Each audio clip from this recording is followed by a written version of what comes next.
الفانتا دي ب 100 جنيه بس. ايه ده؟ السلام عليكم، ازيكم؟ من اكتر الفيديوهات اللي اتشاف عندي على قناه على يوتيوب، هو من اول الفيديوهات يعني اللي وشها حلو عليا. الفيديو ده كان جايب مليون مشاهده في 3 ايام، وساعتها كنت بجرب كنزايه نسكافيه. ايامها كان سعرها غالي جدا، كانت ب 30 جنيه، وانا ساعتها قعدت اقول يا نهار اسود، كنزايه ب 30 جنيه ومين اللي بيشتريها ومين اللي بيشربها، وكانت يعني ليله على 30 جنيه. حاليا وانا بدور على منتجات مستورده لقيت الموضوع بقى ايه يعني هوبا هاي خالص. يعني بصوا، لقيت الفانتا دي تمام، ولقيت السيفن اب دي. الفانتا دي بقت بكام يا معلم؟ دي مستورده سعرها 100 جنيه، دي لوحدها ب 100 جنيه. مش هكدب عليك يا معلم، انا فضلت واقف تقريبا يعني ربع ساعه قاعد ببص لها كده، اجيبها ما اجيبهاش حرام. وبعدين قلت لا، ما هو احنا اصلا عاملين المحتوى ده عشان الناس تجرب او الناس تشوف حاجات يعني صعب اجيبها تاني، فعشان كده قلت لا، انا هشتريها نجربها. فخلينا نعمل لايك وخلينا نشوف احنا فايتنا ايه. ممكن ابدا باول كنزايه. عارف ان كان جمعها كانز، دي اول كنزايه فانتا بالفراوله. شفتهاش قبل كده؟ لا. لو انت ترجع بالذاكره 7 سنين كده ورا، او 8 سنين 9 سنين، كانت فانتا دي نزلت مصر، وانا بصراحه كنت جربتها وكان طعمها جامد جدا، ومعرفش هي ليه اختفت مره واحده. 355 مللي كافيين فري. مستورده من فين دي؟ من اتلانتا، فغالبا امريكا. لونها احمر عشان فانتا بالفراوله. راحت كده اختفت شويه. منكرش ان طعمها جامد، لا جامد جامد، طعمها جامد جدا. خليني افكرك ان هي نزلت مصر قبل كده. ليه يا كوكاكولا ما تنزلوهاش تاني؟ لا هي بجد جامده، طعمها منعش، طعمها مسكر، رايحه سنه كده، راحه الفيمتو سيكه بسيطه. ده ياخدنا على تاني كنزايه من فانتا برضو من كوكاكولا، هي فانتا اناناس. دي بقى انا اول مره اشوفها. كونتينز نو جوس، يعني ما فيهاش عصير.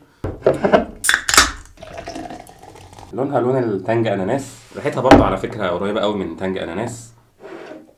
حلوه على فكره، بتحسها رايحه ناحيه تانج اناناس في حاجات صناعيه وكده، بس في الاخر بتحس انك قطمت حته اناناسه كده. ليه الحاجات دي ما بتنزلش عندنا مصر؟ بعيدا عن الافكار اللي بيبسي وكوكاكولا عاملين يهروا فيها كل سنه في الاعلانات، ونجيب عمرو دياب ونجيب مش عارف مين. ما تعمل يا معلم الطعمين دول، نزل فانتا فراوله تاني ونزل فانتا اناناس تاني، وهتجيب جامد مع الناس هنا في مصر، خصوصا لو نزلت بيها كده في اول الصيف. تالت كان زي معانا 7 اب كوكتيل اكزوتيك.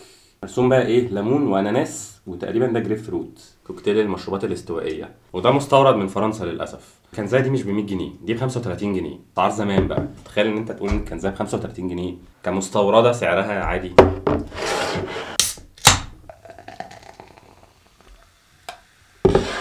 متخيل ان لونها هيطلع يعني، كنت متخيل ان لونها هيطلع ملون واجمد من كده. 7 اب بتبقى اصلا شفافه، طعمها بسكر.